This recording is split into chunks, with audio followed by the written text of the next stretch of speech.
முந்தினவைகளை நினைக்கவே வேண்டாம், பூர்வமானதை சிந்திக்க வேண்டாம், பூர்வமானதை சிந்திக்க வேண்டாம். எந்த தோல்வியும் எண்ணிட வேண்டாம், வாக்குகளையும் வேண்டிட வேண்டாம், வாக்குகளையும் வேண்டிட வேண்டாம்.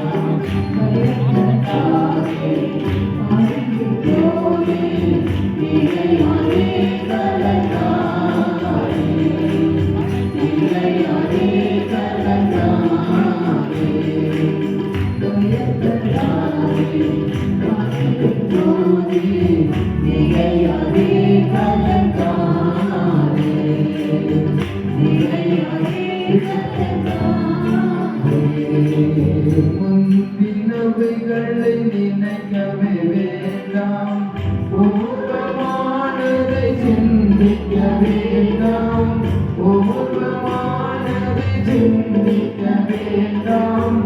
எந்த துன்பத்தில் தோன்றிட வேண்டாம், வாக்குகளையோ நீட்டிட வேண்டாம், வாக்குகளையோ நீட்டிட வேண்டாம்.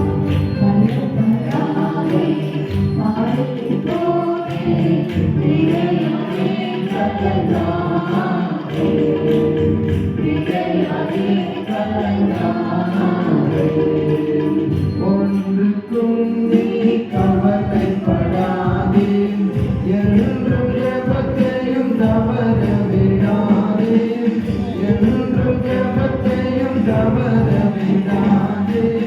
கடந்த தோல்வியை எண்ணி வாடாதே, நடந்திடும் வழியையும் விடாதே, நடந்திடும் வழிகளையும் விடாதே.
நாம் உங்களுக்கு ஏற்கனவே சுமந்து கொண்டு வரவில்லை. இந்த வேளையில் ஆவியானவர் நம்மோடு கூட இந்த வாக்குத்தத்தத்தை தருகிறார். ஏசாயா 43 அதிகாரம் கர்த்தருக்கு ஸ்தோத்திரம். ஏசாயா 43 1-2 வசனங்களை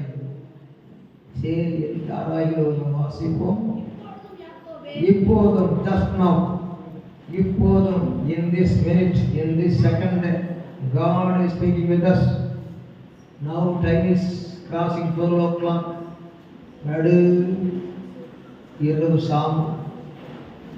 இந்த மத்திய நேரத்திலே, நடு இரவு நேரத்திலே, இந்த மிட் நைட், 12 மணி கடந்து போகிற நேரத்தில் கர்த்தருக்கு ஸ்தோத்திரம்.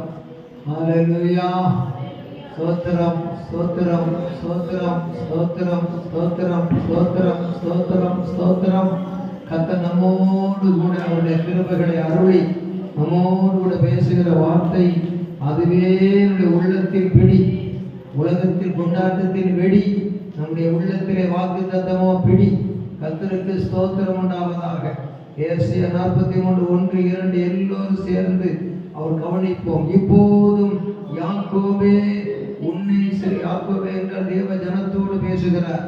யாக்கோபே உன்னை சிருஷ்டித்தவரும் இஸ்ரவேலே உன்னை உருவாக்கினவருமாகிய கர்த்தர் சொல்லுகிறதாவது, பயப்படாதே, உன்னை மீட்டுக் கொண்டேன், உன்னை பேர் சொல்லி அழைத்தேன், நீ என்னுடையவன். நீ தண்ணீர்களை கடக்கும் போது நான் உன்னோடு இருப்பேன், நீ ஆறுகளை கடக்கும் போது அவைகள் உண்மையில் புரளுவதில்லை. நீ அக்கினியில் நடக்கும்போது வேகாதிருப்பாய். அக்கினி ஜுவாலை உன் பேரில் பற்றாது. நான் இஸ்ரவேலின் பரிசுத்தரும் என்னை ரசிக்கிறவனுமாயிருக்கிற தேவனாகிய கர்த்தர் உன்னை மீட்கும் பொருளாக எகிப்தையும் உனக்கு ஈடாக எத்தியோப்பியாவையும் செபாவையும் கொடுத்து நீ என் பார்வைக்கு அருமையானபடியினால் கனம் பெற்றாய். நானும் உன்னை சிநேகிக்கிறேன். ஆதலால் உனக்கு பதிலாக மனுஷர்களையும் உன் ஜீவனுக்கு ஈடாக ஜனங்களையும் கொடுக்கிறேன். பயப்படாதே, உன்னோடு இருக்கிறேன். ஆனால் சந்ததியை கிழக்கிலிருந்து வளர்ப்பது உன்னை மேற்கிலிருந்து கூட்டி சேர்ப்பேன். நான் வடக்கை நோக்கி கொடி என்றும் தெற்கை நோக்கி வைத்திராதே என்றும் சொல்லி தூரத்தில் இருந்திய குமாரனையும் பூமியின் கடையாந்திரத்தின் குமாரத்தைகளையும் நான் என் மகிமை கண்டு சிருஷ்டித்து உருவாக்கி படைத்து என் நாமம் கற்பிக்கப்பட்ட யாவரையும் கொண்டு வா என்பேன். கரங்களை தட்டி கட்டுவேன்.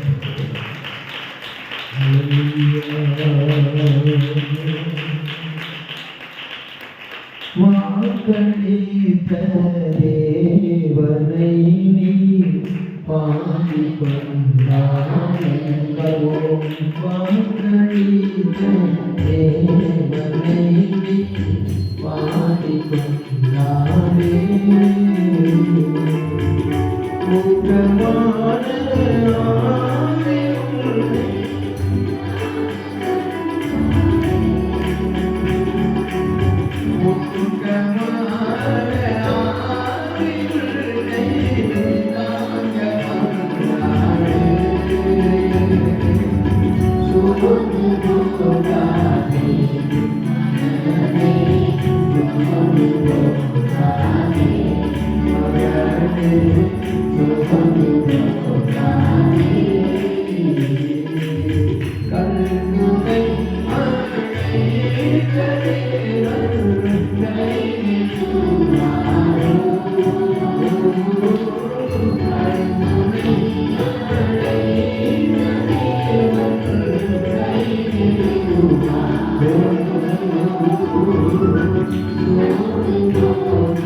Inspiration of the Holy Spirit, that is Rhema.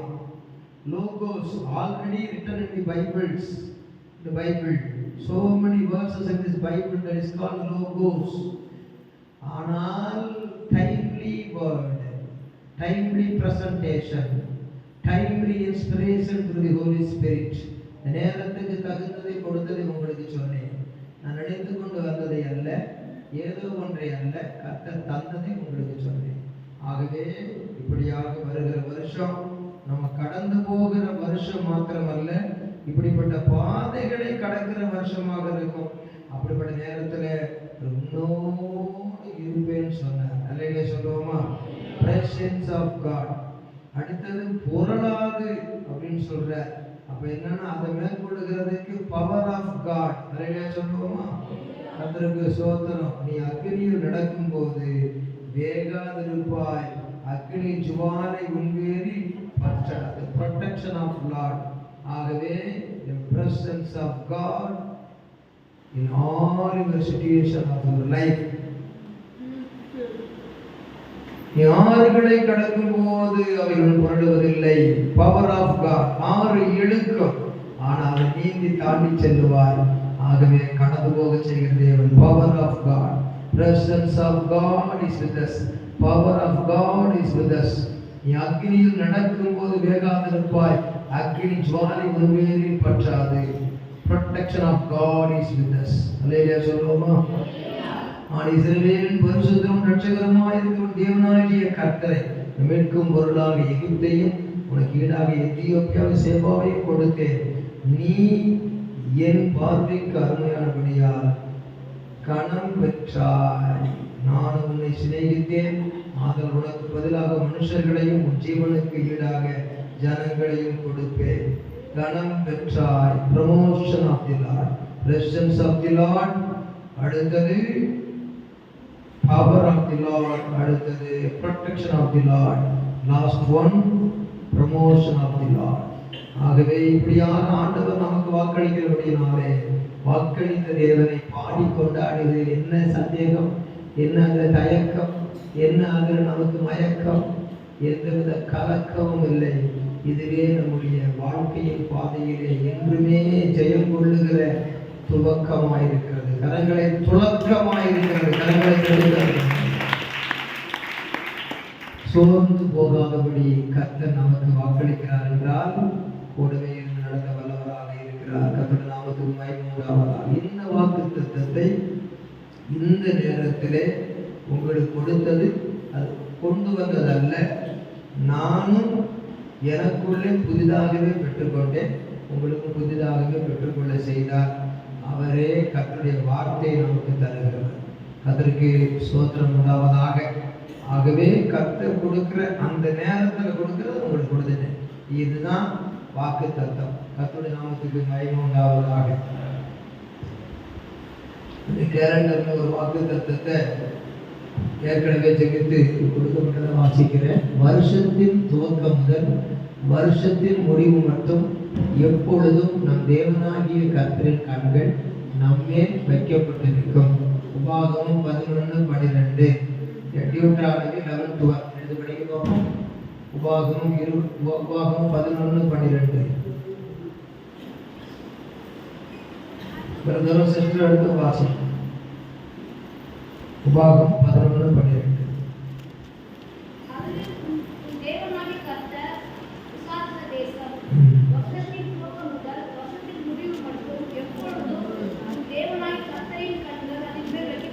கர்த்தருக்கு ஸ்தோத்திரம். 7 அரக்க ஜாதிகள் உள்ள கானான் தேசத்தை பற்றி தான் சொல்லியிருக்கு. 7 அரக்க ஜாதிகளும் இருக்கிறாங்க. அது மலைகளும் பள்ளத்தாக்குகளும் உள்ள தேசம். எகிப்திலே இருக்கும் பொழுது அவங்க தண்ணி பாய்ச்சது எப்படி, இப்போ இங்கே போகிற இடத்துல அவங்க எப்படிப்பட்ட செழிப்பு அனுபவிக்க போகிறாங்கன்னு அங்கே சொல்லியிருக்கு. அதை நீங்கள் படிச்சீங்கன்னா கொஞ்சம் சிந்தனைக்கு நல்லா இருக்கும். இன்னும் பாட்டு கொண்டு கர்த்தருக்கு ஸ்தோத்திரம். கர்த்தர் நாமத்துக்கு மகிமை உண்டாவதாக. உபாகமம் 11ஆம் அதிகாரத்தை கர்த்தருக்கு ஸ்தோத்திரம். உபாகமம் 11:11 வசனம் படியுங்க. நீங்கள் சுதந்திரிக்க போகிற தேசமோ மலைகளும் பள்ளத்தாக்குகளும் உள்ள தேசம், வானத்தின்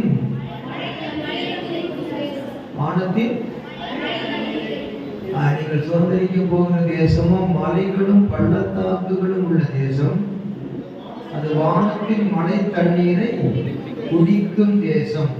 இப்போ தொண்டக்குடியில ஊத்துனாதான் குடிக்க முடியும். அதனால மலைகள் சுற்றிலும் இருக்கிறதுனால அந்த பெய்கிற மழை மழை, அந்த மலை புரிதவங்களுக்கு வாழை பழம் அப்படின்னு சொன்ன மாதிரி மலை மலை மலை என்பது உயரமான பெரிய ஒரு மலை பார்க்கிறோம். அப்படியே அது மேல ஒரு மழை பெய்கிறது.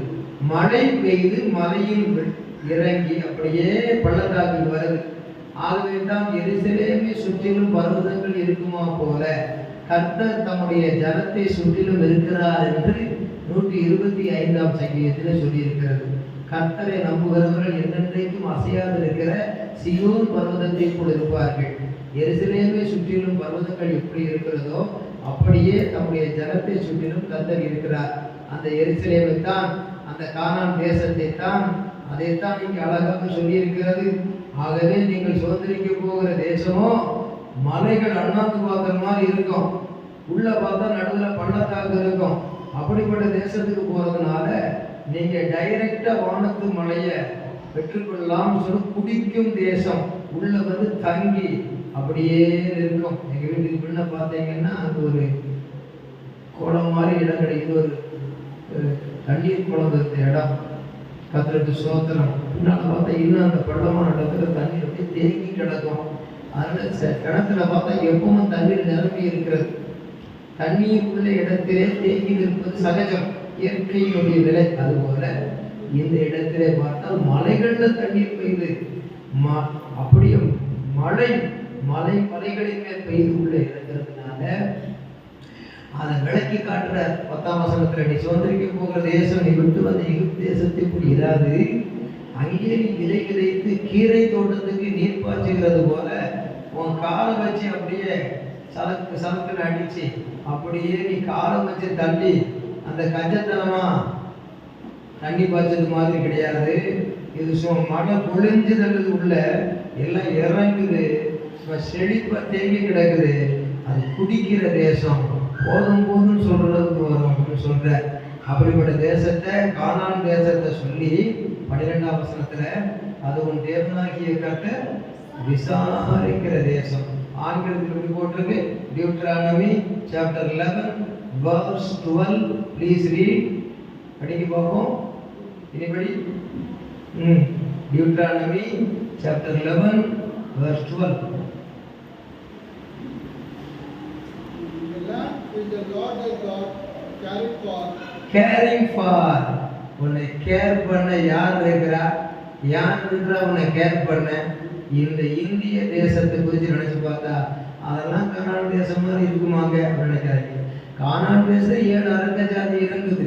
அதே மாதிரி இந்திய தேசத்தில் எத்தனையோ விதமான அரக்கத்தனமான மக்கள் நிலைமைகள் காணப்படலாம்.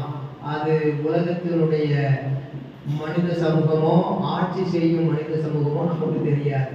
அவைகள் எல்லாம் குறிப்பாய் சொல்வதற்கில்லை, அந்த காலத்தில் இருந்ததை சொல்றேன். அப்படி போல இப்படியும் இருக்கலாம். ஆனால் தேசம் பொதுவாக இருந்தாலும் தேவ பிள்ளைகளுக்கு ஆண்டவர் ஆசீர்வாதத்தை கொடுக்கிறார். விசாரிக்கிற தேசம், கேர்ஃபார். ஆகவே விசாரிப்பார். இந்த வருடமெல்லாம் கர்த்தர் நமக்கு விசாரிக்கிற ஆண்டவராய் இருக்கிறார். ஆண்டவர் தன்னை வெளிப்படுத்துகிறார். நான் உன்னை விசாரிக்கிறவராக இந்த வருஷத்தில் உனக்காக, உன் குடும்பத்துக்காக, உன் சபைக்காக, தேவ பிள்ளைகளாகிய உங்களுக்காக இந்த இந்திய தேசத்தின் நடுவிலே நான் உங்கள் விசாரிக்கிற கர்த்தராக இருக்கிறேன் என்று ஆண்டவர், ஐ ஆம் கேர் ஃபார் யூ, நான் உங்களை விசாரிக்கிறவர்னு சொல்லுகிறார். 1 பேதுரு 4:7 படிக்கும் பொழுது, அவர் உங்களை விசாரிக்கிறவர் ஆனபடியால் உங்கள் கவலைகளை எல்லாம் அவர் மேல் இப்பவே வச்சிருங்க. அல்லேலூயா சொல்லுவோமா? இப்பவே வச்சிருங்க. அல்லேலூயா சொல்லுவோமா? கவலைகளை மறக்குவதற்கு, கவலைகளை மறப்பதற்கு பாட்டு அது